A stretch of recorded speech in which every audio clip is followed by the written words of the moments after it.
Hello and welcome to Spy Hard's podcast, where your hosts go deep undercover into the world of spy movies to decipher which films make the knock list. But remember, this information is strictly for your ears only.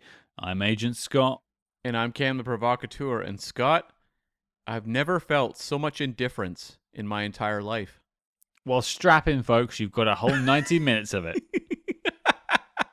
When that quote popped up, I was like, underline, underline, underline. There's actually a few that I thought you'd go for. It's actually the first time in a while you've not stolen my outro line. Oh, okay. Progress, I suppose, in your view. For me, this is an up. Yeah. Yeah, this is a positive. And speaking of positives, let's get to the review. Okay, Cam, before we introduce this week's film, we need to introduce a very special guest. And frankly, this is a subject matter that we need to level up on. Ouch. So I bought a Player 2. Okay. No? Okay. None of these are landing. Well, no, it's fine. Coming in to save me from my dreadful puns. It is principal game designer at People Can Fly, Mr. Jamie Smith. Hello, sir. How are you? Yes, very good. Thanks. Yeah, thanks for inviting me on to be here. I'm a big fan of the show. I know it's probably been a long time coming in terms of being on the episodes, but I'm really looking forward to just chatting more about Hitman. Yeah, well, you're kind of jumping in with the film, which you've spoiled for everyone now, but it's fine. It's fine. They clicked play. They know what they're in for. But before we get to the film itself, I mentioned you're a principal game designer, and Hitman, of course, which we'll speak about in a minute, is based on a video game. It's kind of the major reason we wanted to have you on, to have a bit of video game expertise. Not, I've played plenty of video games in my life. I'm sure Cam is the same. I mean, the Atari. It began and ended with the Atari for me. No, I think you guys are going to far outweigh me in terms of video game expertise because I pretty much threw in the towel after Nintendo 64. You got frustrated with Pong and just couldn't get past it, could you? Don't even bring it up, Scott. Don't even bring it up. PTSD, but the P stands for Pong. Yeah. I'm not sure that actually works when you spell it out, but we won't dive into that. But we'll get into the video game side of things because, as I mentioned at the top, you are a principal game designer. You work on video games. So what are some of the games you've worked on in the past?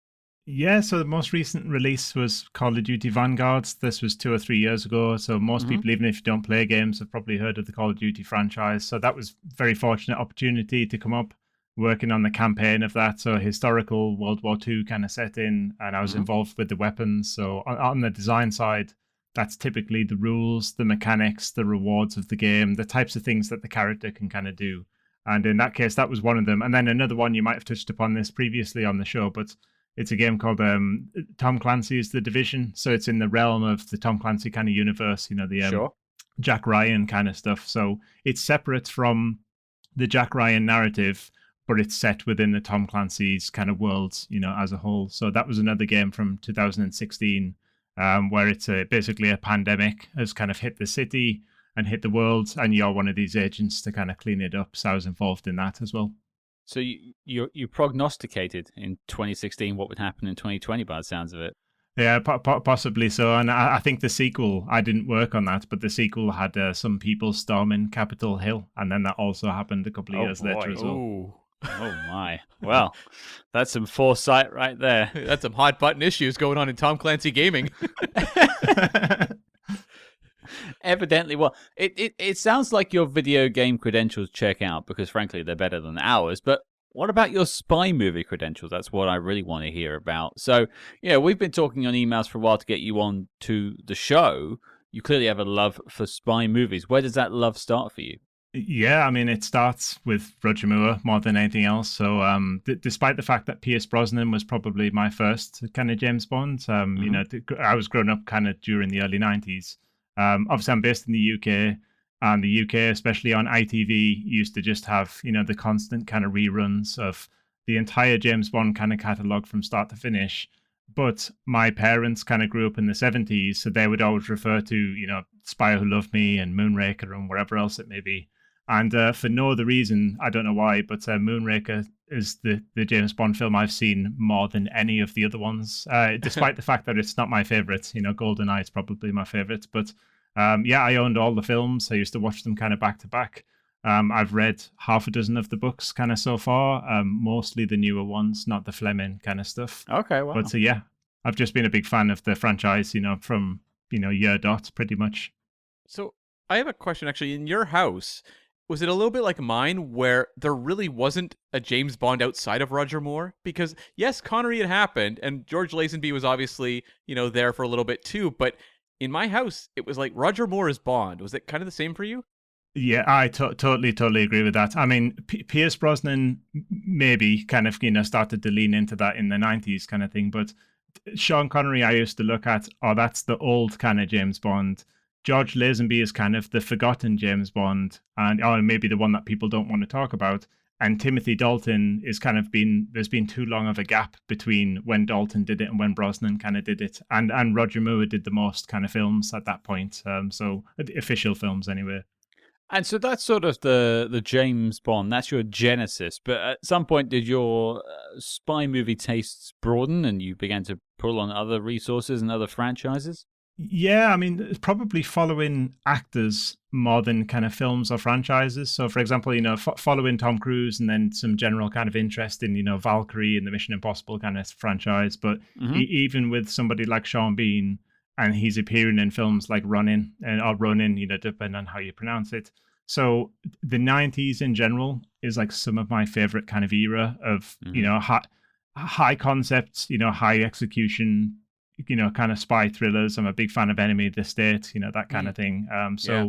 My taste would kind of just follow certain actors, as they were kind of on the up. And then most of them at some point would do some kind of spy film.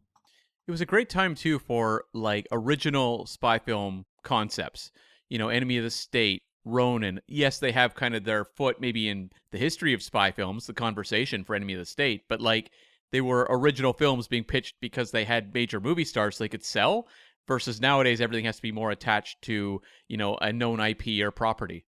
Yeah, totally. And I think that's the big difference now as well, is even with the James Bond films is, they're starting to question, what is a spy in the modern kind of era? And, if you're trying to kick off a new franchise, how can you differentiate from the Mission Impossibles kind of, crazy stunts? That's the thing that seems to sell the Mission Impossible films now, is less so about the spy kind of fiction and more so about what's the next, $1 million stunts that they're going to do to kind of elevate the stakes.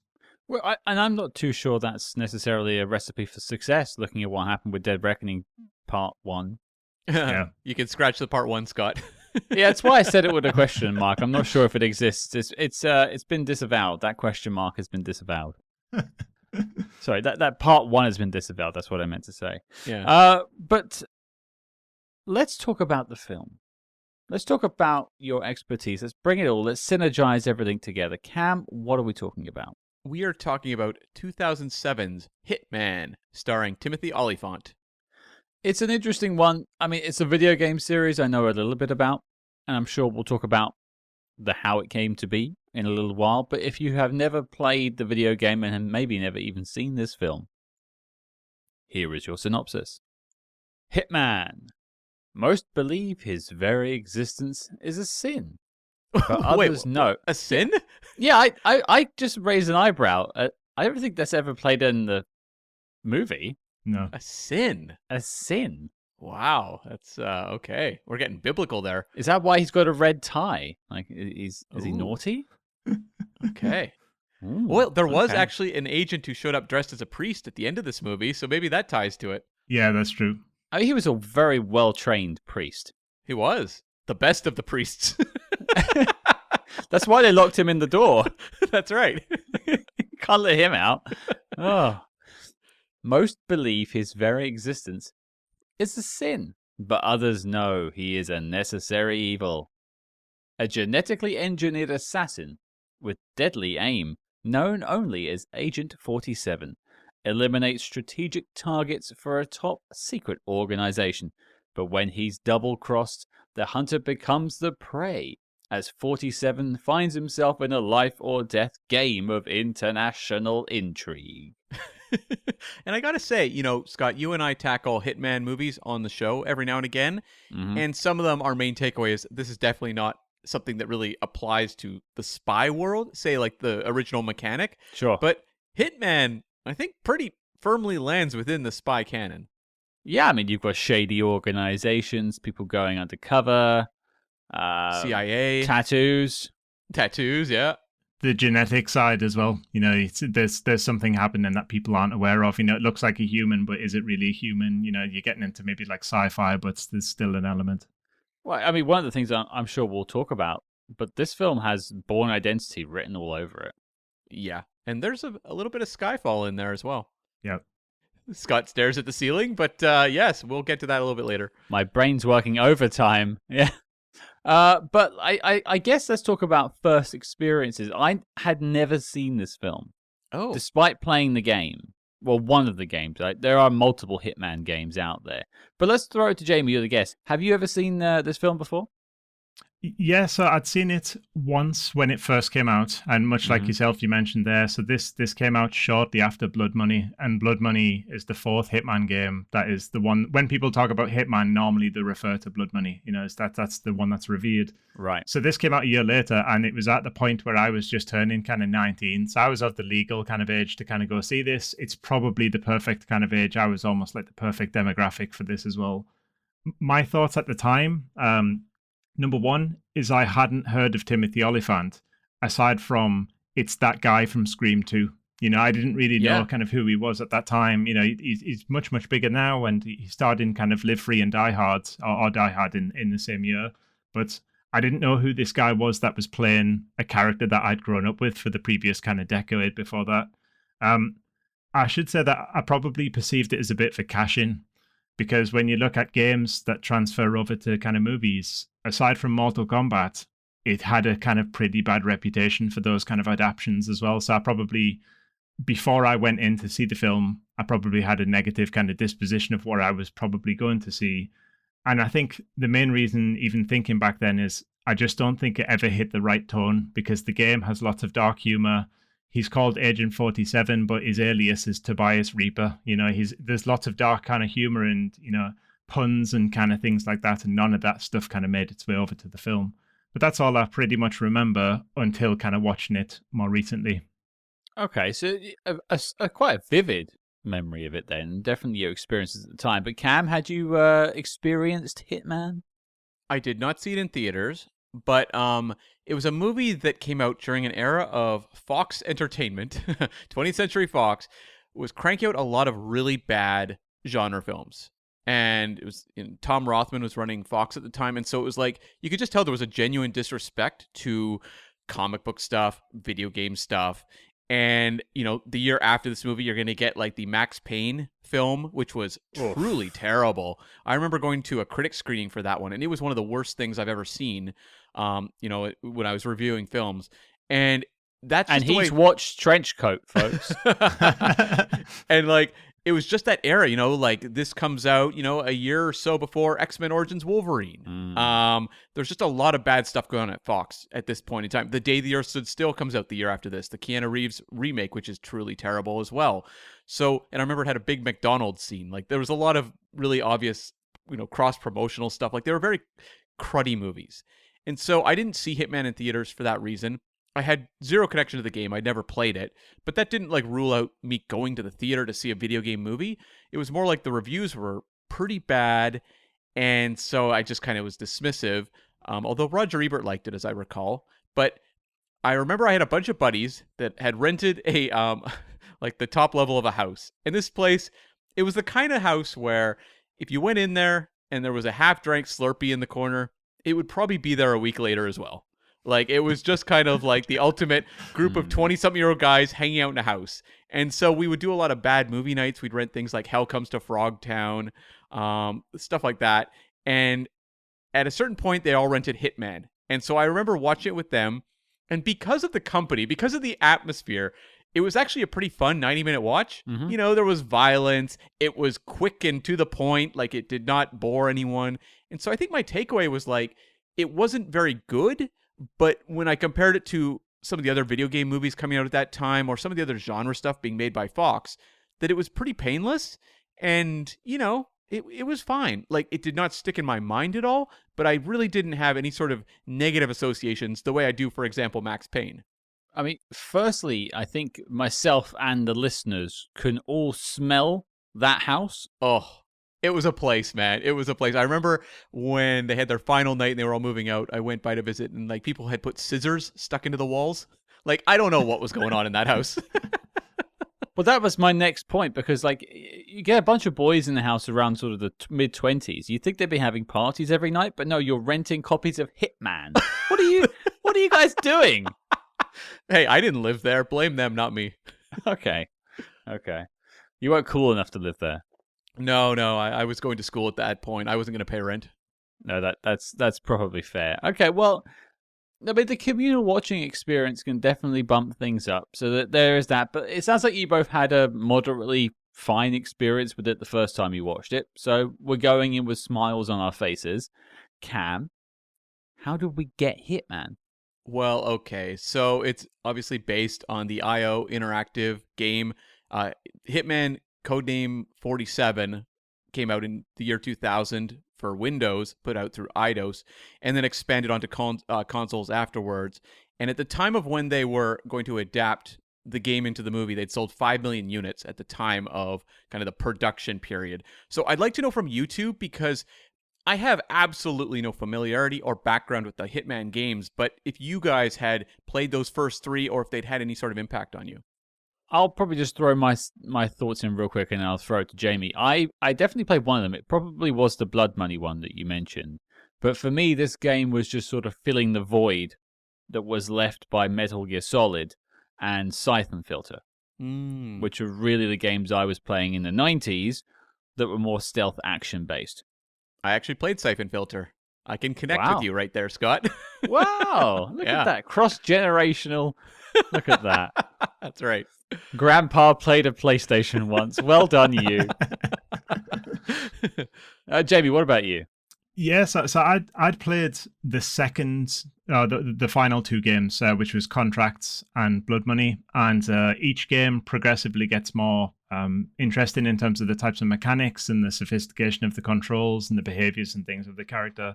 But it's funny you mentioned, with Metal Gear Solid, because that's what I was going to bring to the table as well. Is Hitman at that time is the European kind of stealth game. You've got Splinter Cell, which is almost the North American kind of stealth game, and then you've got Metal Gear Solid, which is the Japanese kind of stealth game. So each kind of major region that produces games.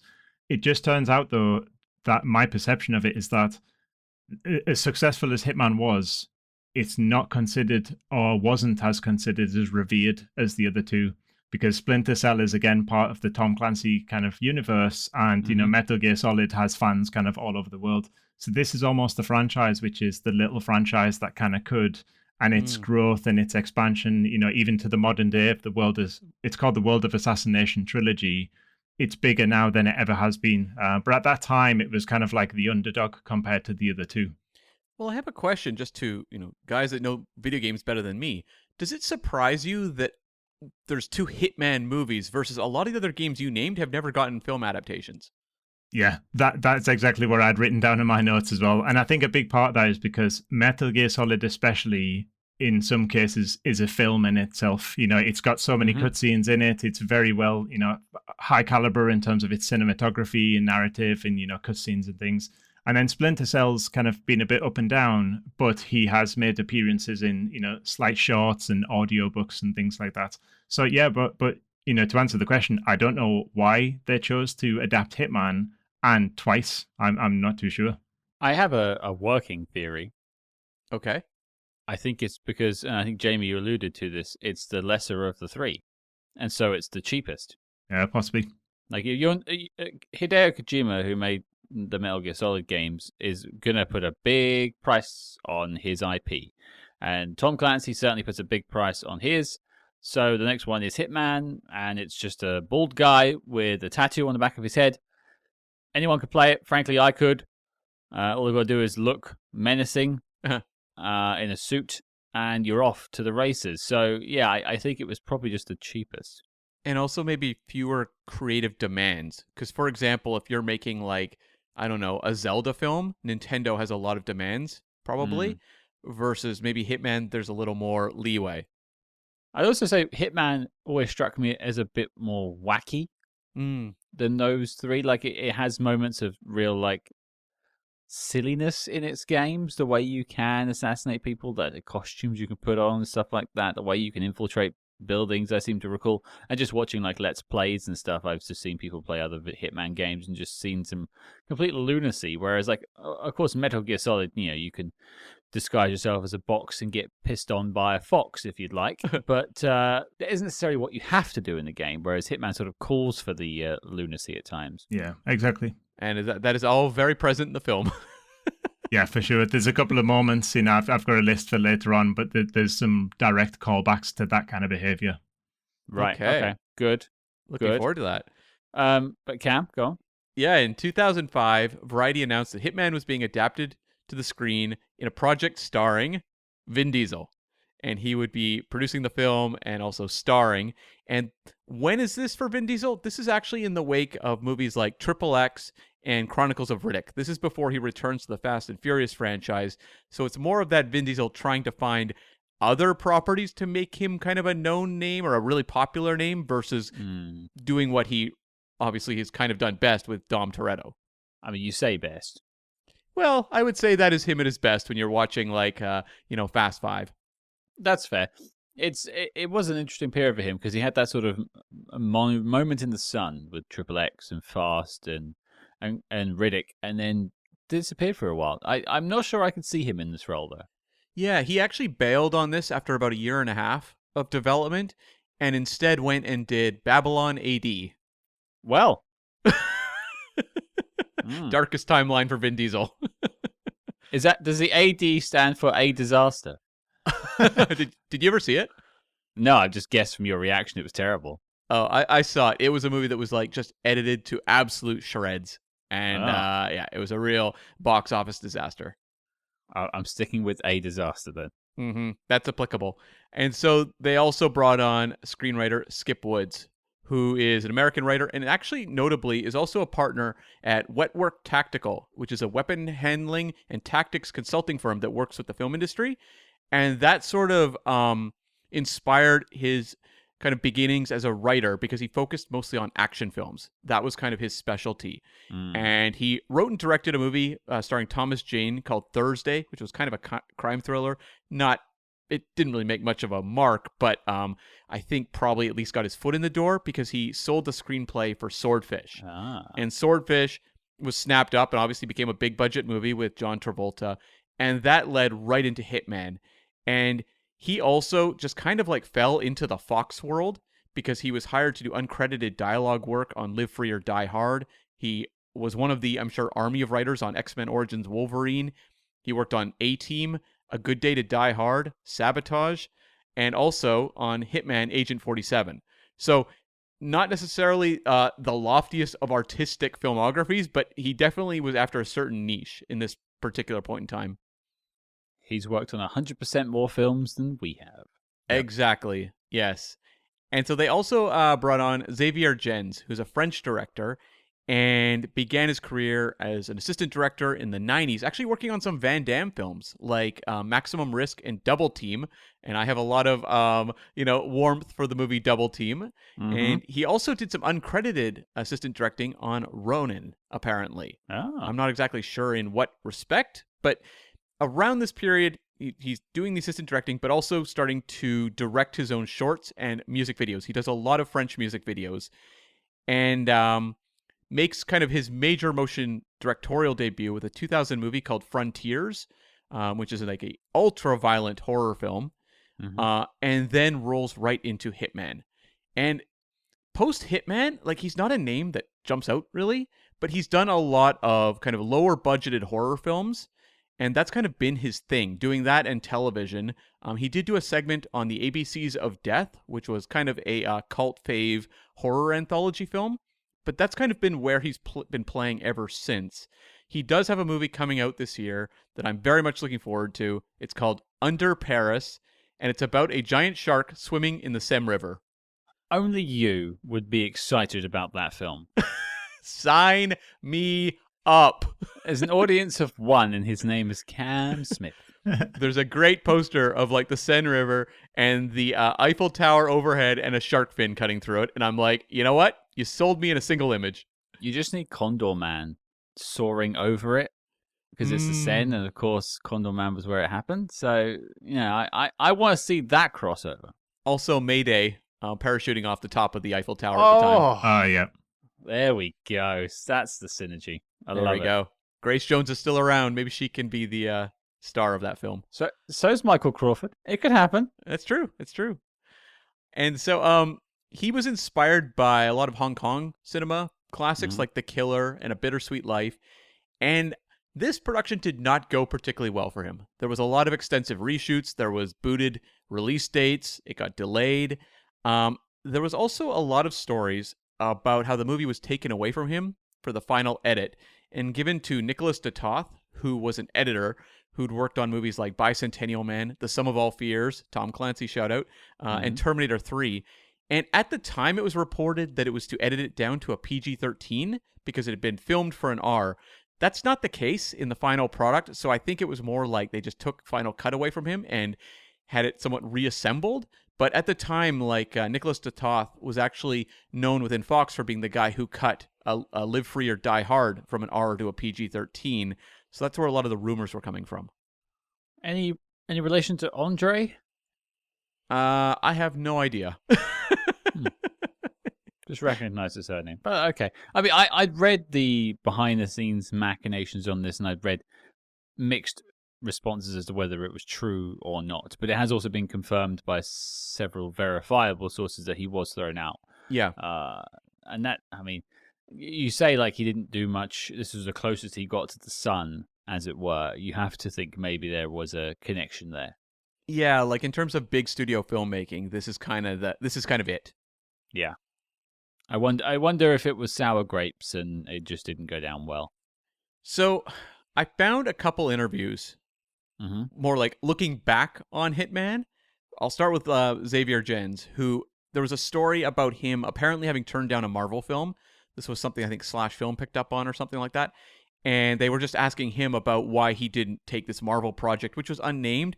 But I think, given the era, may have been like Incredible Hulk or maybe Thor 2. Like one of those kind of earlier Marvel films that went through a lot of different director options. That's my guess. Because I can't see them approaching him for, Ant-Man or something like that. I think by that point, Marvel kind of had their type of filmmaker. I don't think they'd be looking as much at someone like him. No, I mean, I recently listened to that MCU book in audiobook form, and I didn't hear his name come up. But at the same time, there were a lot of names, especially for Incredible Hulk, that was up in the air for a while. Exactly. Yeah. And they went with Louis Leterrier, but another French director. So maybe he was kind of like a name they talked to at some point. But he said when he was interviewing with them that they just said he wouldn't direct any of the action sequences. And so he was just like, not interested. I don't want to do that sort of thing. But I have a quote from him about the Marvel thing. He said, "Directing a Marvel film can make a great calling card, but I'm not even sure the names of the directors of Captain Marvel are remembered today. I have already had a catastrophic experience with a studio, Hitman, and I don't want to do it again." So he doesn't remember Hitman well. Okay, all right. That's getting a good sense of it then. Right. So I would say this was not a good experience for him. And then I found a quote from Timothy Olyphant, who was talking about kind of struggling post-Deadwood cancellation, paying for his house. Because I guess they just bought a new house, and then Deadwood was canceled kind of before its time, and he was kind of struggling financially. And so he was talking, kind of reflecting on that experience at the time. And he's talking about like how they still have the house. He said, "What we have to thank for this is the villain in Live Free or Die Hard and an effing bald head in Bulgaria shooting Hitman. That's what that phone call led to. How about the villain of Die Hard?" I said, "Sure." And they're like, "Do you want to read the script?" I said, "I get it. I'm in. I just bought a house. Do you not hear? They just canceled my effing show. Yes, I'll do it." And then they said, "What about a video game adaptation?" "Yes to that too. I'm in. I've got to make up some TV money." And then he kind of like continues, and then he said, "Find yourself in Bulgaria doing some pile of you know what. That will get you up a little earlier in the morning and make you work a little harder." That is the creative buy-in we need from our lead actors. I love it. Very candid. It could only get better. Yeah. Yeah. This is all going well for our review, folks. This is building up to a real knock list winner. I just love the connectivity between Hitman and Live Free or Die Hard. How much back and forth there is, just these two projects going through Fox at the exact same time. I just love the idea of him just being like, "I'll do anything." Like, hey, Olyphant, softcore porn? Yep. I'll do hard. I'll do them all. Fast and Furious. I got a house. Whatever kind of core you've got. Yeah. So, the only other note I just had about the production was something that's been noted, which is that there's a bunch of footage at the start of this movie of bald children going through brainwashing, and that was footage taken from the TV show Dark Angel, which was also put out by Fox. So they repurposed footage in the film too. Yes, that's right. It's kind of a little bit of the Firefox taking footage from Back to the Future 2, I suppose. And Ice Station Zebra. Oh, right, yeah. And I think some of the older movies. Oh, there was one we talked about. British intelligence took all of its action scenes. Don't get started on the British agent, British intelligence, secret agent, secret invasion. I don't know. It all gets lost in my head. The Boris Karloff one, which took footage from several. Okay, British intelligence. Yeah, It took footage from some other war movies, but right. Okay. Yeah. So this movie had a budget of $24 million, which is actually pretty good. That's pretty low. Mm-hmm. Domestically, it did 39.7. International 61.6 for a worldwide total of 101.3. So may not have been critically respected, but I can understand why it got a sequel. Yeah, that made bank. It made something. It was a hit, man. Also, this is 2007. Delayed laugh, but I'll take it. Yeah. 2007, home video was also a different market than it is now. So I just wonder how many copies of the Blu-ray and DVD Hitman sold as, the unrated version. Yeah. I wonder if the back of the disc was just his bald head and it just spins. I'd have to go look at the copy. I don't think so. No. Okay. Takes the wind out of my joke, but thanks. And so the top three for the year. Moving on. Number 1, Pirates of the Caribbean at World's End. Number 2, Harry Potter and the Order of the Phoenix. Number 3, Spider-Man 3. And I'll note number 12 was Live Free or Die Hard. So Timothy Olyphant had a box office hit that year.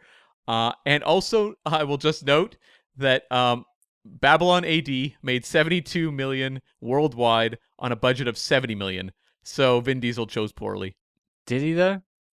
Yeah, I'd say so. I think Hitman is better remembered than Babylon AD. Okay. Yeah. Well, we'll get into that. Both films, though, with French directors who basically had the film taken away from them. So that's kind of notable. Oh, it happened with AD too. That just final edit was taken. Oh, God, yeah. Wow, that sounds like a disaster another podcast should cover. But we're here. Let's shave our heads. Let's tattoo up, folks. Let's get down to it. Black suits on, red ties pulled in. Let's talk about Hitman.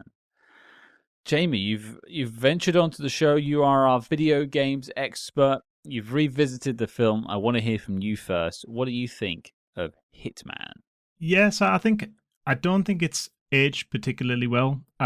Just as a film from that kind of era, but also in reference to kind of the games as well. Because as I said earlier, it's a franchise that was the little franchise that kind of could, and now it's as popular as anything else, in the kind of current era. But it's funny you mentioned about that thing about the Dark Angel, because that's one of my first notes I've kind of got here is I think it gets a lot of influences from what I would consider 2000s TV.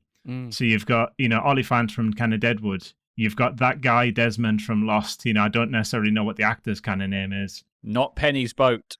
Yeah, you've got Teabag from Prison Break. So you've got them as well. And then the other one, and it's going to sound weird when I say this, but they've got CSI white flash screen wipes, at certain parts of the film. It's that CSI Miami is the go in between kind of sequences, and they do that quite a lot in the film. That makes it feel like it's from a very specific kind of era.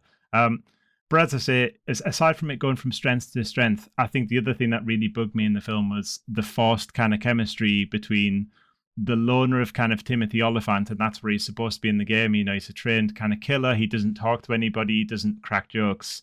and the forced relationship between, the Olga's kind of character in the entire film of trying to make him kind of, break kayfabe, and come out of his shell. And then eventually at the end of the film, the slight spoiler, but basically, he's doing something on her behalf, but it doesn't really sell that relationship like, a Casino Royale kind of does with, Vesper. It's not the same kind of thing. But as I said, I think more than anything else, it's a film of its time that hasn't aged particularly well for various reasons.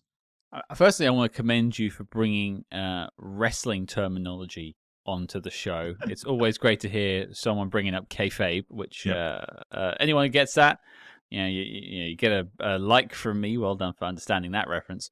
But I totally get it, and like it's the chemistry is one thing I'll probably come back to at some point, or the lack thereof. Oh yeah, it's shocking.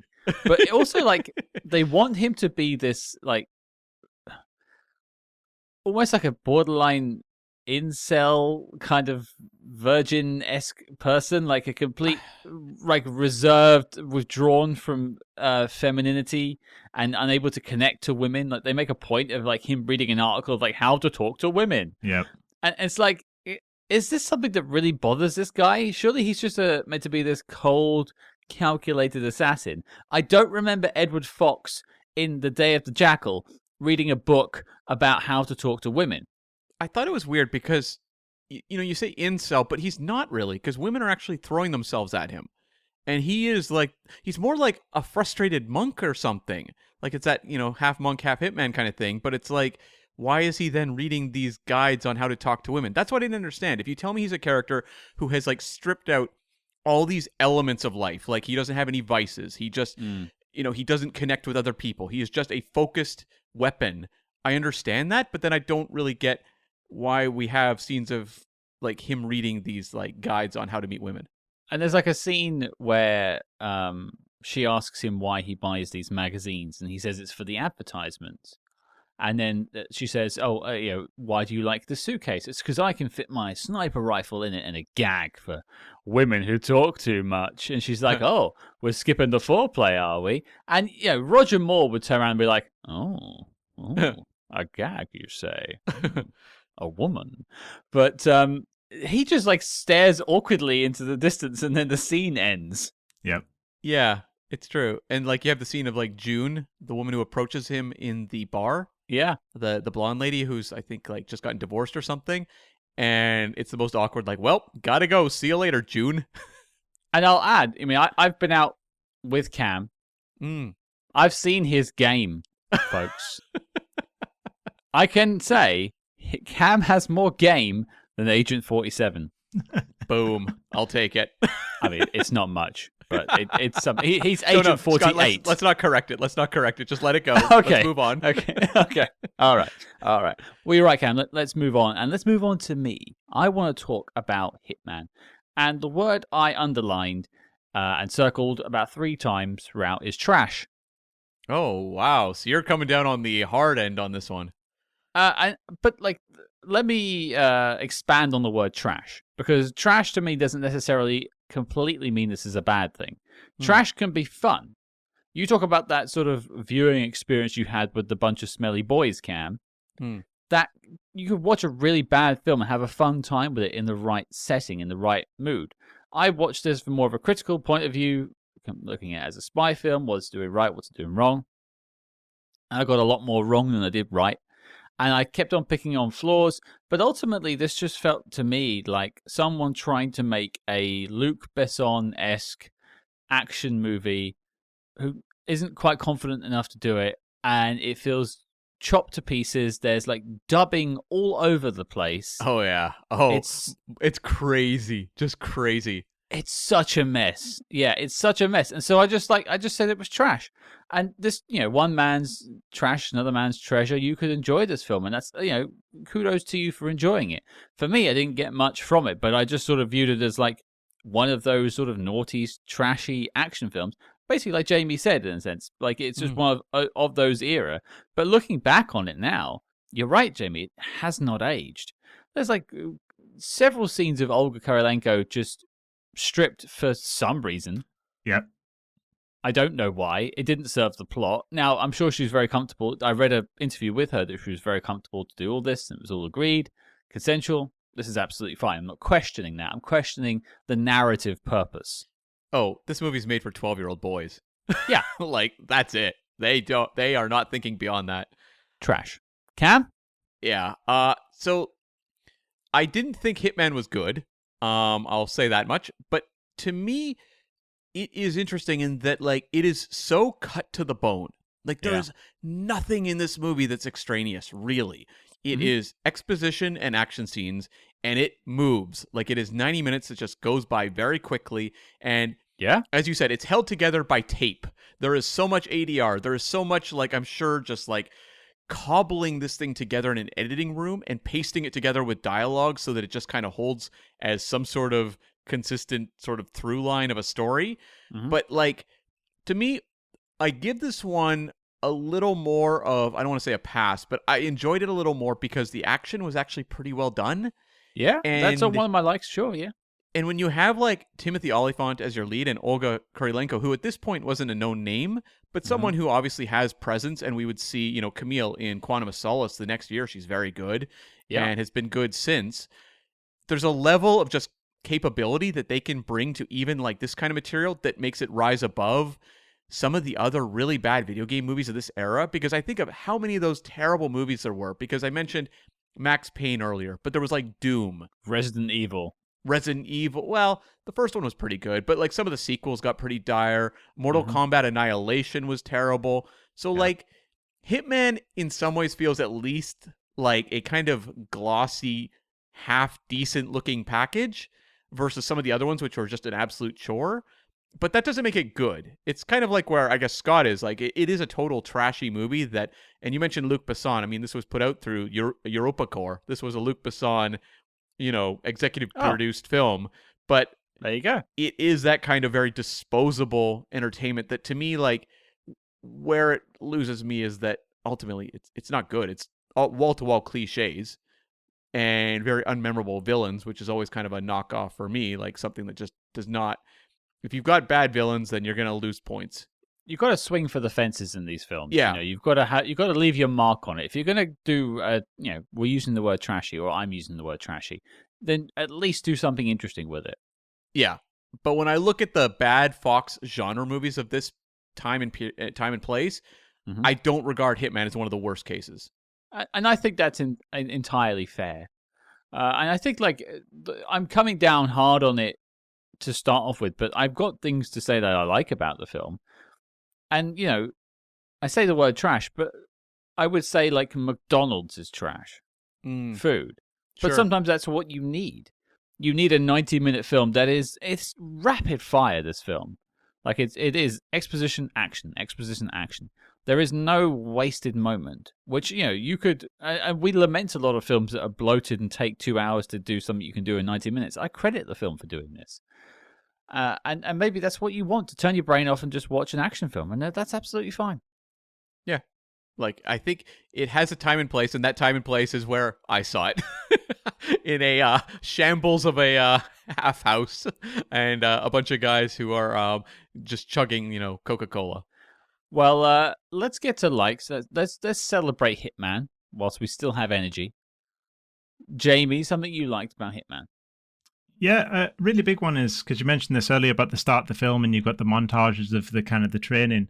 I think they did a pretty good job. The fact that the film's 95 minutes and the first 15 minutes or so, they're trying to sell that this guy is an international kind of assassin. And for the most part, I think they did a pretty decent job of, you know, they cut between lots of different exotic locations. Sometimes you see him doing the kill. Sometimes you see the aftermath of kind of the kill. It's cutting back to kind of the agency that's kind of trying to track him down. Okay, they've got a board with lots of pins on it. Maybe he's not the best assassin if they can detect him, you know, pretty quickly. But I think, not that I want to compare it to John Wick, but where John Wick's trying to sell the fantasy of this guy and this kind of myth, I think they're trying to do the same thing at the start of the film. Maybe it doesn't land, you know, it doesn't hit the landing as well as the John Wick kind of style does, but that was pretty cool. And just the fact that he goes and there's little moments throughout the film that kind of teach what's the type of things that he can do. There's the scene where he sat in the restaurant with a woman and she's challenging him, what's going on around him, and what color is the dress with that person over the left-hand shoulder and things like that. Just the fact that they're trying to sell that this guy is, greater than what he appears to be at the start of the film, and try and build on that kind of throughout. And to do that within 95 minutes is a tough task anyway, especially as I said earlier, they don't have a treadstone or a big bad to kind of fall back on. You're effectively just relying on this one guy to try and carry the film, and they try their best to try and sell, how much of the crux he is to the experience. Well, I thought in terms of establishing Agent 47 as a cinematic character, it actually does a good job. Like, the visual of him is very striking and it sticks with you. And I think Timothy Olyphant is a good enough actor that while, from that quote I read, he may not have been the most enthused about the material, he understands how to make it work on screen.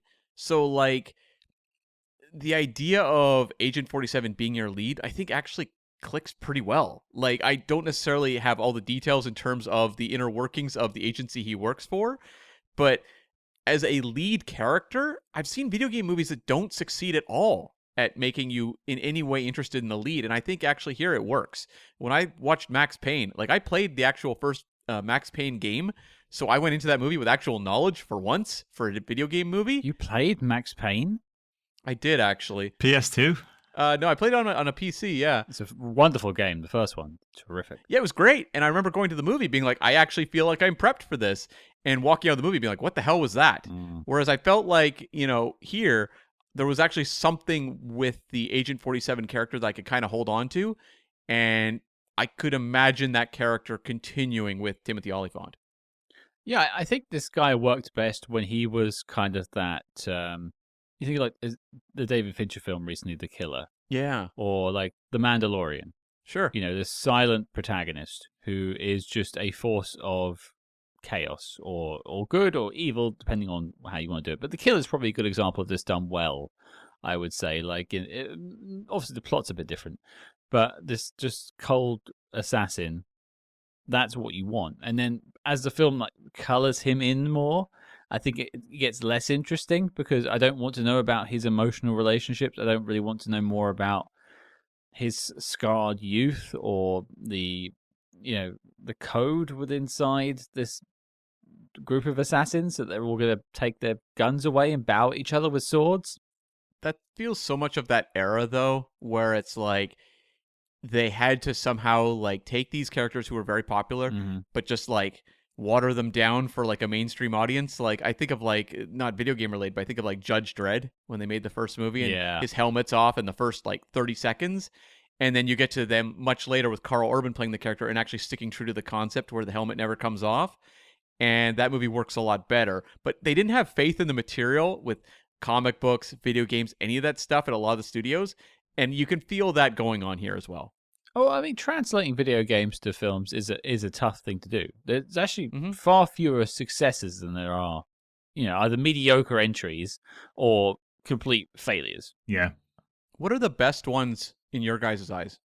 Well, it's got to be the recent stuff, I think. I mean, Mortal Kombat for many years, I mean, that was 95 or 96, around that time.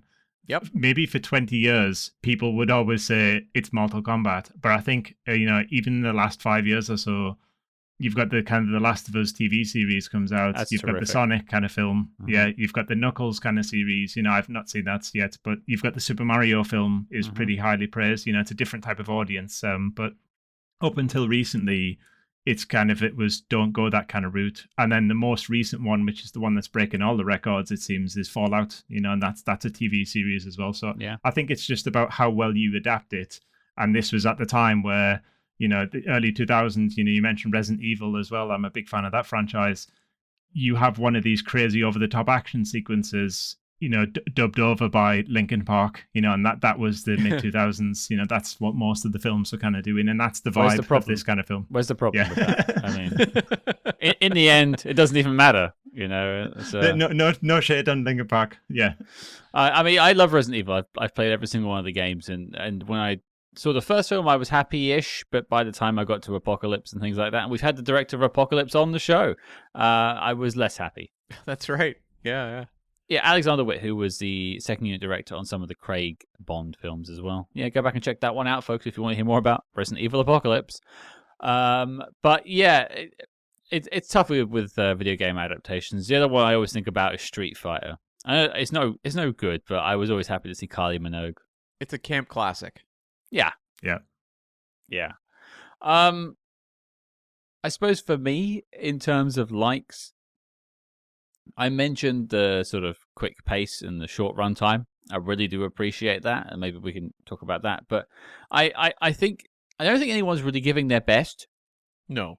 In this film, but I think at least Olga Kurylenko is going for it. Mm-hmm. She's doing something with it. She's trying to be kind of flirty, and she's got a horrible backstory when you look into it, but she's trying to bring a spark of life to what could just be like quite the sort of damsel in distress character. I think of Bridget Fonda in Kiss of the Dragon as well. Again, someone who sort of ended up in that sort of line of work, in that lifestyle, and she has a spark in the film.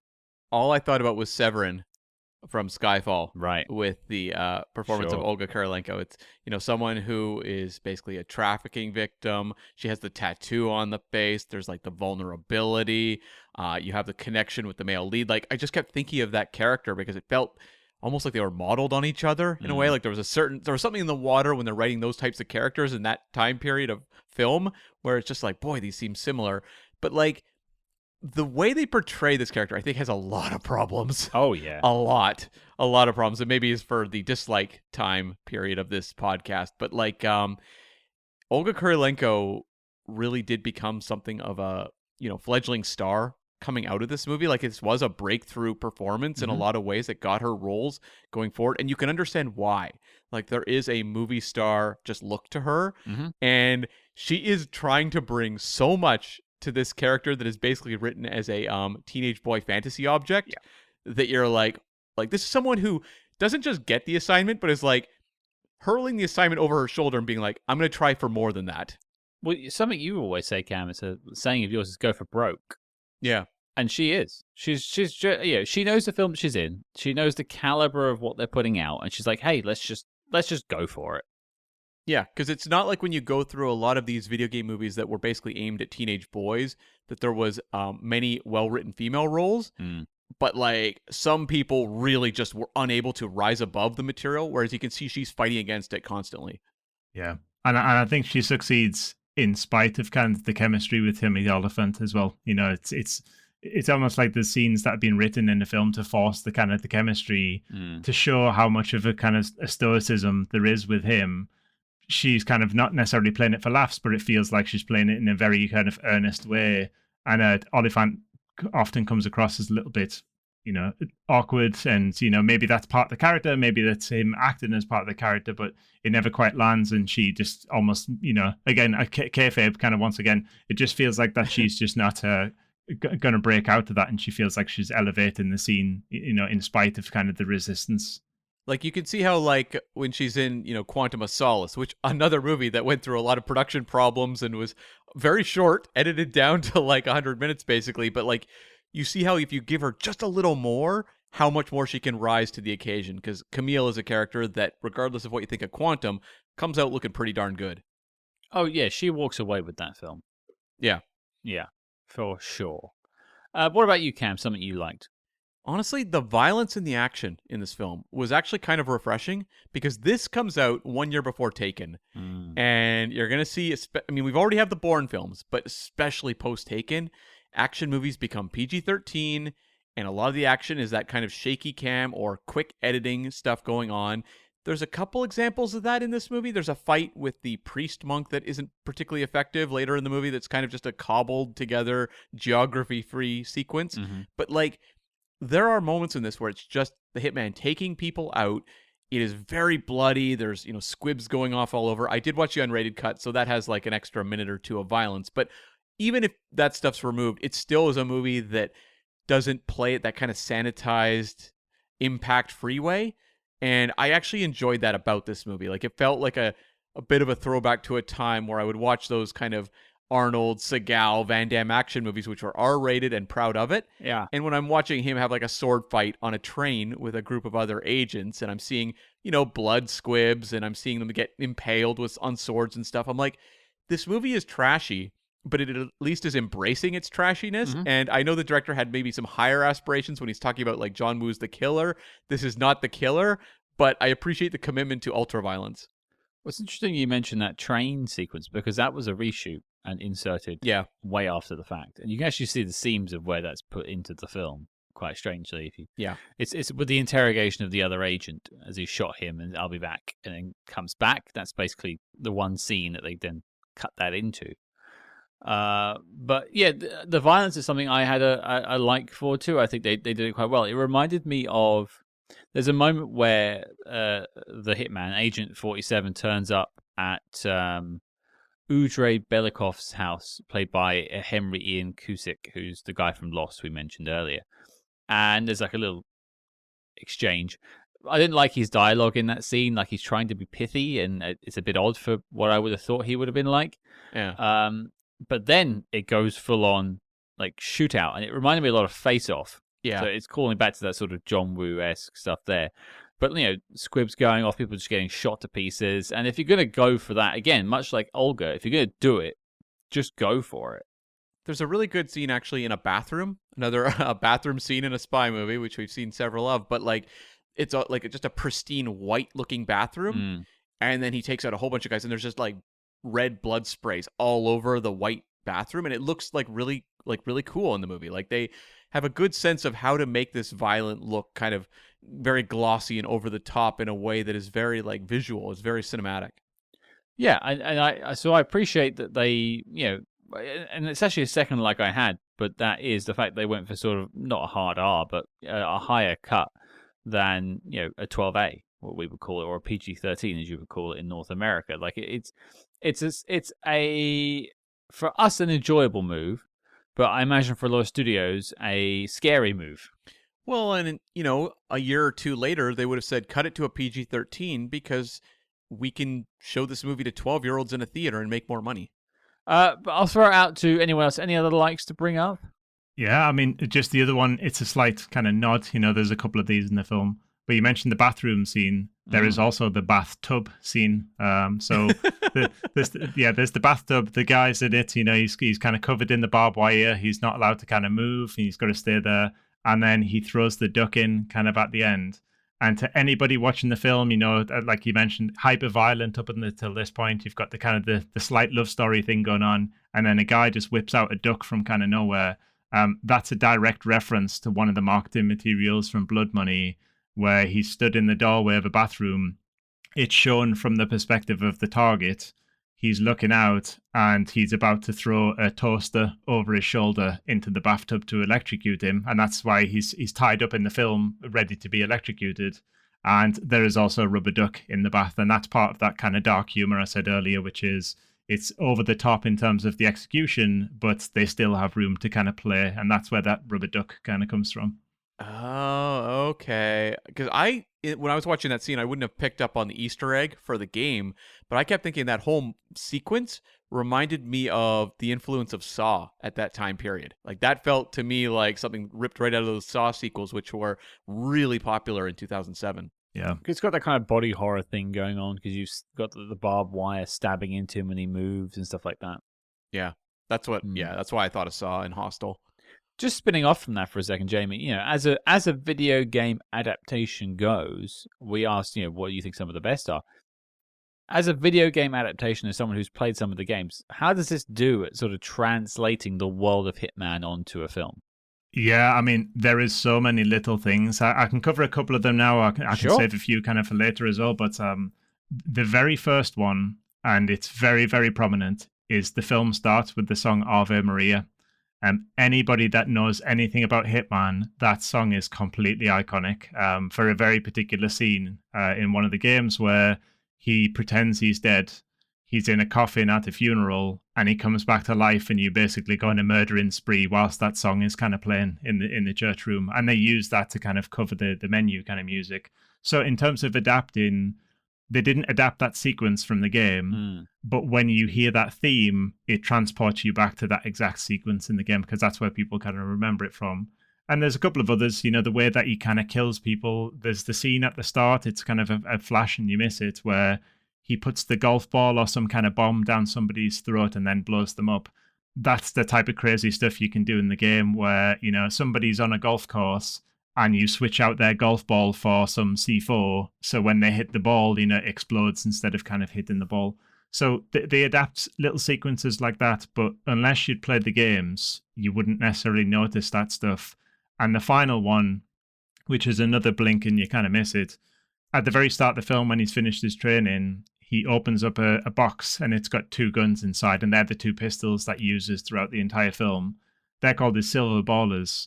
And as mentioned earlier, the game was made by Eidos, who also had a fairly other prominent character around this time, which was Lara Croft, who also uses dual pistols. And they were, that's by the same kind of publisher as well. So there is kind of tie-ins to other franchises and ways that they try and convey little moments that if you're a fan of the franchise, you would spot it. But if you're not a fan of the franchise or you've never played the games, it would just pass by you, for most part.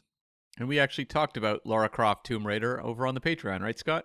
Right, you are, Cam. Check that out, folks. Patreon.com/spyhards. But I can't shake the image of golf balls with C4 planted in them. And Cam, Christmas is coming. Oh, that sounds. Oh, geez, that's foreboding. We interrupt this program to bring you a special report. Red alert, Spyhards, we are shaking things up over on the Patreon page. That's right, we are launching an exclusive new show where we tackle the exploits of the small screen's greatest secret agents, like Jack Bauer, George Smiley, and beyond. And don't forget, every month you also get 2 Agents in the Field episodes where we decode the adventures of your favorite spy actors in their biggest non-spy movies. But Cam, tell the people what we have coming up next. Calling all voyeurs, Scott and I are reuniting with Sir Michael Caine and tackling the 1980 Brian De Palma thriller, Dressed to Kill. Does this stylish shocker still shock? We'll find out. So don't get left out in the cold. Help support your favorite spy movie podcast and join the circus at patreon.com/spyhards. But before this message self-destructs, let's get back to the Spy Jinx. All right, folks, we've talked about the things that we liked. Actually, we've also spoken about things we don't like, but let's do that some more. Dislikes time. JB, why don't you lead us off? Yeah, this has been touched upon already, but it's the most iconic scene in the film, and it's the one, especially if you're a Hitman kind of game fan, it's the one that probably a lot of people have issues with, which is the train carriage scene. Okay. He walks onto the train carriage. It's a confined space. He's not necessarily looking for a target. He's maybe chasing somebody down an alleyway. All of a sudden, another agent appears, and then another agent appears, and then a 4th agent. It becomes a Mexican kind of standoff. And there's a couple of reasons why I have some issues with this. Is if you go back to the kind of the notion that this is a covert world of, kind of assassins, they're not supposed to break kind of daylight. The fact that all of them end up in this one location in this tiny little carriage to effectively have a dust-up with each other. They all change their minds at the very last minute to put the pistols down and pull out some knives. Even the logistics of where did those knives come from? Are they in his kind of trousers that entire time? It doesn't really tie into kind of the games either. He doesn't really use, knives. But that whole sequence feels like it's the most memorable scene in the entire film, but is also the one that's the furthest away from what the core fantasy and the core experience of the character is. And that's why I think it plays stronger for me in terms of a dislike, is because that's not what Agent 47 would do. That's almost like an adaptation of what an executive maybe, or a writer feels like that would be interesting for that character to do. But it starts to break away from his core experience and his core kind of values, because he is not he's not an honorable person, and the fact that he would choose to put his weapons down to chance having a fight with 3 other people is not the way that he would kind of go about things. Yeah, because there's the moment where he's gonna even kill Dougray Scott, who's like the classic in these types of movies, investigator / cop character who is there to basically just give us a window into this world. But like, he's gonna kill that guy, and he's just an Interpol agent. So the fact that he would have this moment of like, guys, let's put down the guns and have a sword fight. You're right. It does seem a little. It doesn't really line up with what else we see of this character. I just wrote down, the film did the Spider-Man meme. Oh, yeah, okay. The finger pointing? Yeah, they're all kind of like pointing their swords at each other from above. It just looks like a Spider-Man meme. I'll post a photo of that online so you can all see it. But, this film is pretty lazy. So much so, it wins the Tenet Award for laziness because, this shadowy conglomerate of people that controls these agents is just called the organization. Yeah. Like, it's like the protagonist. Like, come on, guys. Give us a name. Anything. Even Thrush. Sure. I don't care. I want to pivot to a dislike, and it's something that has amazed me. We're about an hour or so into this review. Cam prompted it into my head, and that is Dougray Scott. Oh, you see, I actually thought he was okay in this.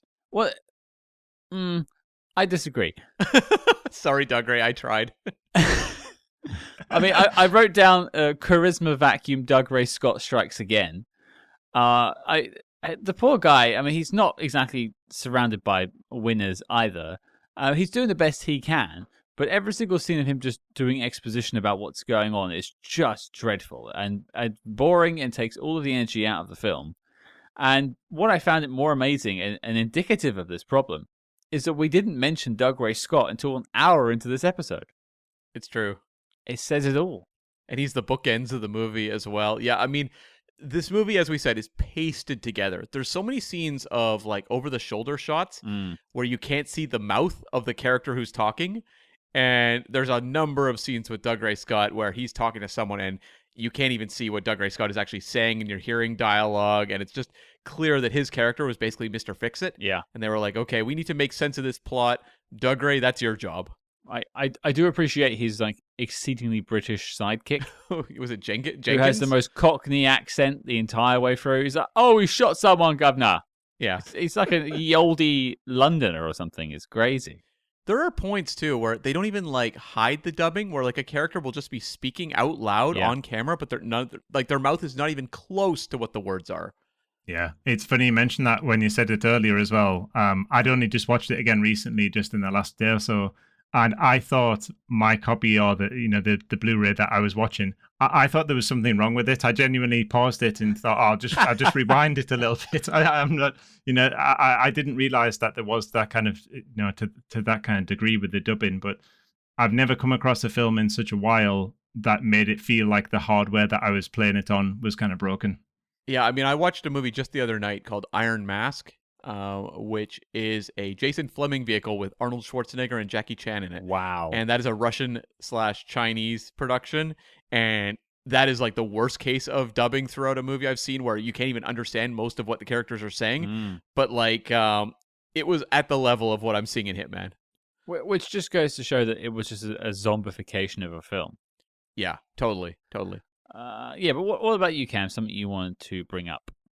Let's talk about the relationship between Olga Kurylenko and Agent 47. Like the unfun stuff to talk about. But like, this character that Olga Kurylenko has to play, all the credit to her, because like the fact that she made this like a role that got her a lot of attention and a lot of other work, all the props in the world, because like this character is insane. Like the number of scenes of her just being abused by Timothy Olyphant, being thrown in the trunk of a car and driven around, like him telling her to just like shut up over and over again.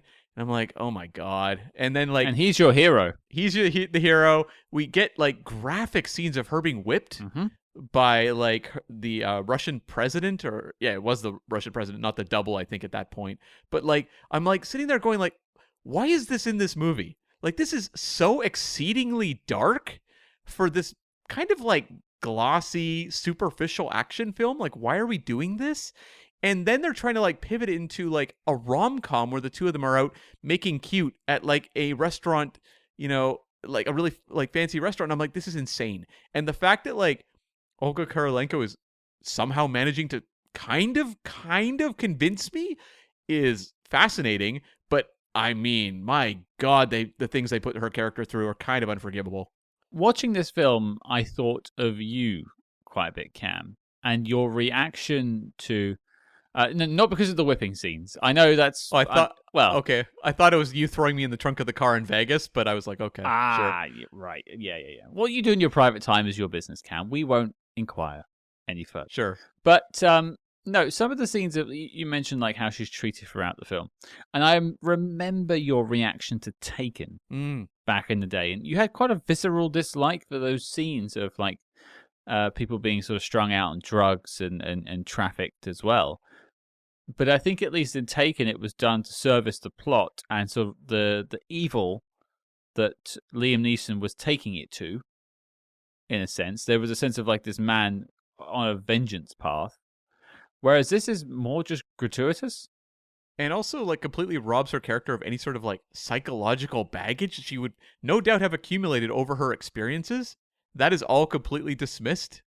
And it's like, how do we, like, present sexy moments where, like, she's disrobing and trying to seduce Timothy Olyphant? And I'm like, this is... A lot of people had a real issue with, like, the Severin Bond stuff in Skyfall. Mm-hmm. I think that's become quite controversial and has spawned a lot of conversation. The same things could be said about this movie, probably even more so, but it's just the fact that Hitman's not as well remembered. And he doesn't actually do it. Sure, yes. He knocks her out instead. Yeah. Yeah. Yeah. Crazy choices. And, you know, you didn't really talk much about the chemistry or lack thereof between the two of them, but that is also a real problem with this film. I mean, you're asking Timothy Olyphant to play this, like, reserved, like silent assassin who's not meant to say much, but by the end he's throwing quips around, so they don't know what to do with him. And then she is going from this, like, you know, abused woman to, again, like, whining that they're not paying the bill and letting her finish her meal at dinner. Yeah. Like, what do they want with either of these characters? They don't know. And so, of course, they don't blend together because no one knows what they're doing. And also, you could have two characters who have come up through very, like, difficult circumstances who find a connection. Yeah. But that would require a movie that cared about its characters. And this movie doesn't at all. Yeah, you've got that scene as well where he drives out kind of in the middle of nowhere with her and he gets her a sandwich and he kind of throws it in the car at her. And they're kind of arguing. And in some ways, like you mentioned, they've both forgotten their place. Because he's supposed to be an international assassin that nobody kind of spots, yet he's shouting in the middle of nowhere. Mm-hmm. He's raising his voice at a woman that we're supposed to believe that he cares for enough to actually raise his voice. And then before he gets in the car, and this is kind of the worst part, he looks at the guy who's sat outside the building and gives him a nod, and then gets in the car and drives away. And I think it's that sequence to me is the part where I kind of checked out on their whole kind of relationship and of the depiction of those characters and what their kind of roles were supposed to be. Yeah, there's just a real dissonance in what they want him to look like and what he is actually portrayed.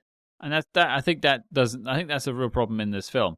But I think before we get to the bigger question, we should just tidy up with any notes that we have left. Jamie, I'll throw to you first.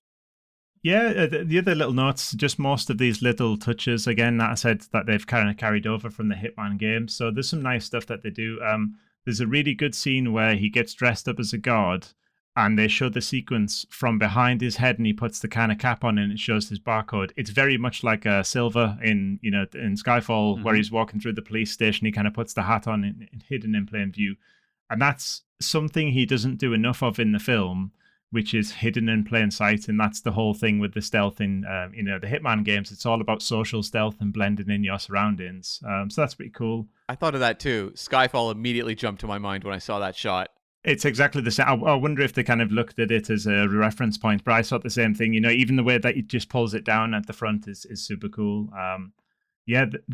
There's one quick scene, again, another blink and you miss it, is where he hides a lot of dead bodies in crates and then he makes a point to kind of close the lid on top of it. Mm-hmm. That's the one thing that you do in the game all of the time, is kind of dispose of the bodies and kind of hide the evidence, that kind of stuff. Another really interesting one when he's sat on top of the roof of the building, and there's several sniper scenes, but specifically the one where he's talking to the guy on the phone, and the way that he sits with the sniper kind of resting on him, he's almost like in an X-wing kind of stance whilst he's sat down. That's very specific to the game as well. The way that he rests the kind of weapon on him. The fact that he gets searched for weapons, that kind of happens in the games kind of all the time, especially before he goes in the toilets. And there's some other stuff where there's some motifs in the games and in the film that repeat themselves in terms of the music. Mm-hmm. And normally they'll use that in the game because they'll transition from ambient kind of music into the combat music, or ambient music into you're transitioning back to stealth. There's a couple of sequences in the film where they repeat that kind of music to then sink into, oh, he's just about to be spotted, and then they kind of sink back, which is pretty cool. So there's some little touches, and as I said, already, the bathtub. And again, if anybody's interested, to take a look at the bathtub marketing material from Blood Money, and that scene will make more sense as to why that appears. But yeah, those were most of the noticeable ones for me.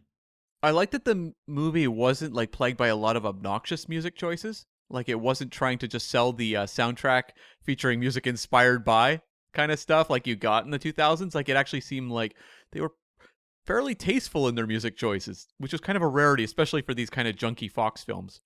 And for me, like, I appreciate that these nods or homages to the game actually made it through, because I've seen so many of these video game adaptations that just become homogenized in the process of being turned into a film, that they lose any of the idiosyncrasies you'd expect from the game.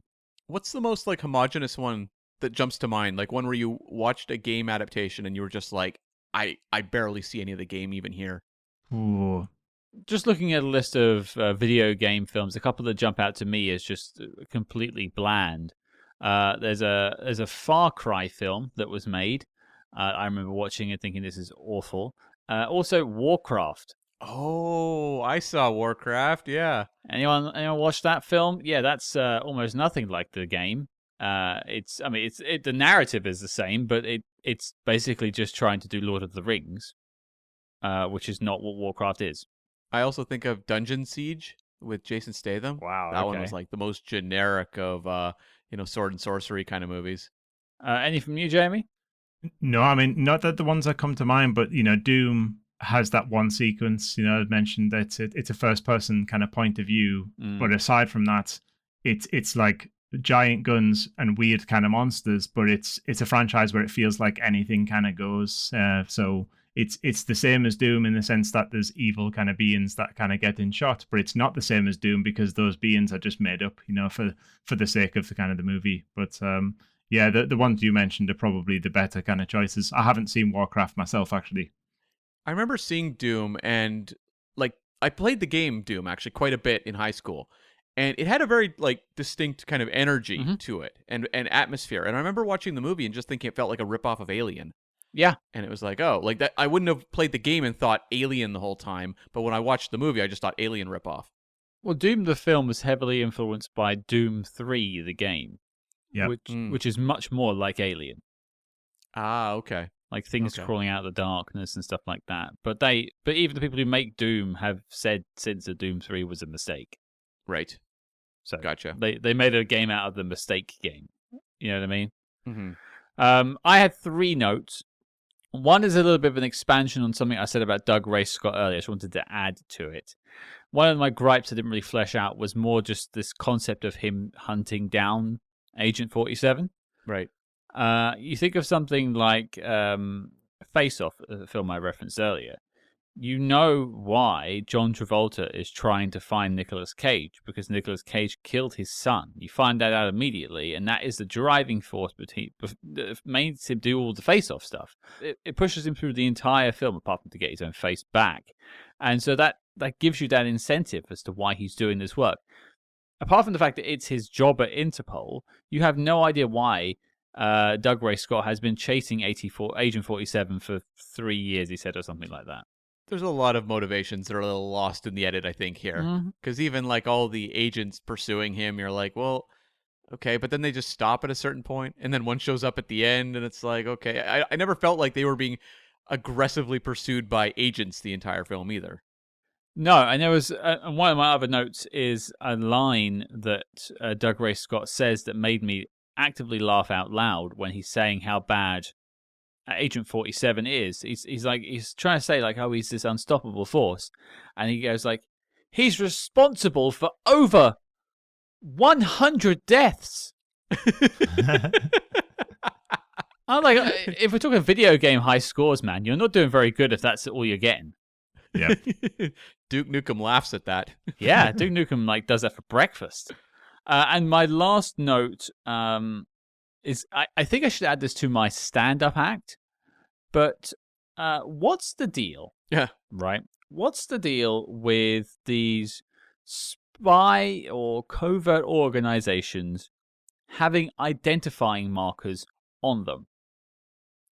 This guy is walking around with a bald head and a black tattoo the shape of a barcode on display. Like, I know it's from the game, but as a concept, it's absolutely insane. I think there's just a level of absurdity to just the concept that you just have to accept it. It kind of Sure. comes with buying a ticket to this one, because Roger Ebert laughed about that in his review as well. And he was, as I said, like, I think this movie has like 9% or something on Rotten Tomatoes, but Ebert's in the 9. He was like, you know what, this movie's kind of absurd, but I had fun with it. So yeah, I think in terms of logic, it makes no sense, but That's fine. Even that scene, you know, where they're in the train station and they're looking for a guy that is the only guy in the train station that just so happens to be bald. But there is another guy that sat down and he's got his back to them and he lifts the newspaper to kind of, you know, hide himself. Yeah, he's the only person in the room that would clearly kind of stand out under the description of what they're looking for. I really wanted like someone, maybe like Dougray Scott at some point to like shave their head and show that they had a barcode that they just grown hair over so you couldn't see it. Yeah. sequel. Well, we'll find out. We're going to do that one too. Cam, any notes from you? I had a couple. There was a reference, because we've talked about like moments that reminded us of Skyfall, for example. But like there was a moment at the end of this movie where Agent 47 is wearing like full tactical gear and is basically, you know, incognito among these other, whatever they are, soldiers or SWAT members or whatever they are. Sure. And that reminded me a lot of the ending of Leon the Professional, where he escapes doing the exact same thing with the gas mask and the helmet. And then I remembered this is a Luc Besson production. It's EuropaCorp, who also made The Professional. So the Skyfall stuff, the connections there may be a little more tenuous, but in this case, there might actually be a reference to Leon the Professional going on. Yeah, it's also a reference to Hitman 2, Silent Assassin, and I think it's the first level or the second level of the game. Oh. He's in a building, like some kind of, you know, hospital or something like that. He kills the target, and on the way out, it's exactly that scenario from Leon, which is he's got to get some tactical gear and walk out in kind of plain sight whilst they're swarming the building. So it's probably a combination of both. Interesting. Yeah, that one really jumped out to me when I was watching it last night. And then the other note I had, and I acknowledged it up front, but we haven't mentioned it. I just thought like the whole villain plot, everything going on with Ulrich Thomsen's character was wildly uninteresting. Like there's just nothing there. It's a lot of characters talking about a double. I don't really understand what his whole plot was. I don't understand what they were trying to really do with him. I don't really care because the movie's 90 minutes and just speeds by. But if I'm going to like take into consideration the antagonist and how effective they are in terms of the overall movie, he was incredibly ineffective. I would agree. Yeah. Just like no charisma, no depth, no nothing whatsoever. No charisma, and also just I found that story mildly incoherent. Yeah. Oh, totally. Like, I couldn't track it, and it's not because I wasn't paying attention. It's pasted together through a lot of ADR. Yeah, and it shows. But it's time, folks. Knock list time. Jamie, you're on Spy Hard. It's your first time at the knock list, and it's Hitman. It could go either way. There's three of us. It's all to play for. Jamie, guests are always first. Yes or no, is Hitman making the list of the best spy movies of all time? I'll put people out their misery early. I'll say no because, and I think there's a couple of different reasons for this. I think it's an interesting depiction of the game on that kind of side. As I said, there's lots of little nods. You know, it's interesting to see the character kind of on the big screen. But if you think of it purely as a spy thriller, I can't trust any organization that actively tries to reveal themselves in broad daylight and is actively getting chased by Interpol at all times. And like you said earlier, he's chasing Agent 47. You don't know why. But also, there are 20 other assassins that look exactly the same as Agent 47. Like, why he's chasing this one person? Because they're all in broad daylight, it seems to be, for most of this kind of film. So on that kind of side, I would just say that also Timothy Olyphant, as much as he is a great actor, and especially some stuff that he's been in kind of recently, I don't believe in his portrayal of an ice cold kind of killer. You know, he's a silent kind of perfectionist in the game. And in the film, the further it goes on, he seems to be wanting to make his presence kind of known, whether it be shouting, kind of dismissing people, you know, making idle kind of threats. So for a combination of different reasons, but especially for the spy kind of angle alone, it would be a no from me. I think a lot of listeners are fist pumping right now that you said no. Cam, over to you. It's not a hit, man. He's had that one in the tank the whole time, folks. Popped into my head about 10 seconds ago. But no, this one is it's a no. I mean, this is just kind of like trash can action cinema. It can be kind of fun to sit and watch, kind of like the Mechanic Resurrection or something like that. I wrote that down. Mechanic Resurrection is in my notes as a comparable film. Interesting, fun moments to talk about, but as a piece of work, yeah. It's meant to be like started around 10 p.m. or 11 p.m. at night. Yeah. That's the prime time to turn on Hitman. But once you're 2 or 3 in. Yeah. Oh, totally. Yeah. So other than that, no. So yeah, definitely not a knock list movie. Okay. 2 no's. My vote is pointless, but also highly telegraphed because I think it was the most sour of the bunch. It's definitely a no from me too. This is not a torch to sit through. If you're a fan of the Hitman games, there's probably some stuff here you'll get from. If you're a fan of Timothy Olyphant, maybe you'll enjoy it.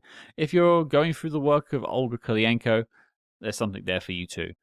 But overall, it's a middle-of-the-road, noughties action film. It made me really interested, though, to watch the sequel when I was watching this one last night.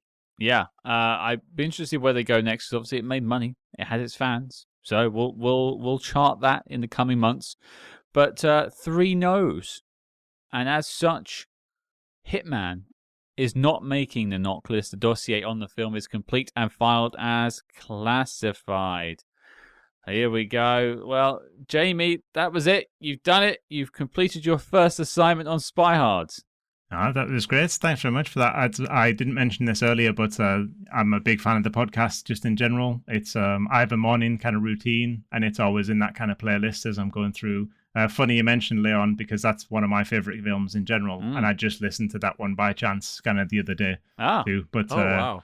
Yeah, super cool. But it's good to hear the voices kind of in the flesh as well, because normally it's during my mid-morning kind of walks. And we're sorry you've now seen our faces, so we'll have to come round and Men in Black. Beautiful as ever. We'll neuralize you Men soon. in Black. Yeah, we'll come and get you. But before we let you go, obviously we mentioned you work in games yourself. Where can people find out more from you, hear more from you, find out the projects you've worked on? Yes, I'm mostly available on Twitter and kind of Blue Sky, so at Smithstock, so at SMITHST0CK, and I'm mostly just talking about games, design, what's the current status of the industry kind of over there, and also looking for kind of podcasts like this as well. I'm really interested in media, film kind of history, and especially spy kind of stuff. I've been on a real espionage kind of trail recently as well. Love to hear it. There'll be links in the show notes below, but it leaves me to say, Jamie Smith, thank you for coming on the show. Thank you. Well, there you go, folks. That was our deep dive into 2007's Hitman. First of the 2 Hitman films. It didn't make the knock list, but you never know. It might make it on the next round. Yeah, we'll see. We'll see, Scott. Well, I mean, we're going from this to number 47. There should be 45 other tries at some point. No, that's true. One day we'll be doing the entire filmography, the Hitman Hards podcast. Oh, Hit Hards? I guess so. Man Hards. Yeah. No, neither of those work. Well, yeah, you never know. You never know. But I want to again also thank our guest Jamie Smith for coming on the show and spending some time with us. Make sure you check out his socials in the links below. But Cam, the question goes to you, sir. What are we talking about next week? We are bringing some old Hollywood glamour to the podcast next week. We're going to look at the 1954 World War II espionage thriller Betrayed. Maybe it doesn't necessarily ring a bell, but it stars Clark Gable, Lana Turner, Victor Mature. This is like the glory of old Hollywood on a 1950s spy film. I'm looking forward to seeing what it's all about. Yeah, it's a new one for the both of us, but as you say, star-studded for 1954, and you can't go wrong with Clark Gable. No, you indeed can't. So your mission, folks, should you choose to accept it, is to join us next week as we head back to 1954 to take a look at Betrayed. And if you like what you heard on this review, please consider joining us over on the Patreon. We mentioned it earlier.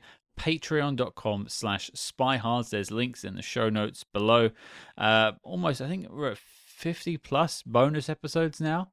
Yeah, I think so. More than that, I think. Wow. Well, I mean, from as little as a couple of dollars a month, you can gain access to a ton of those bonus episodes. Go over and check it out. And all this does is help keep the lights on here at Spy Hards HQ, because independent podcasting is not a cheap endeavor, and we are not funded by anyone else other than you. We are a completely fan-run podcast. And if you want to be more of an engaged fan online, make sure you follow us discreetly as always on social media at SpyHards. That's SPYHARDS on Facebook, Twitter, and Instagram. But until next week, folks, eat your sandwich. I need to get some sleep.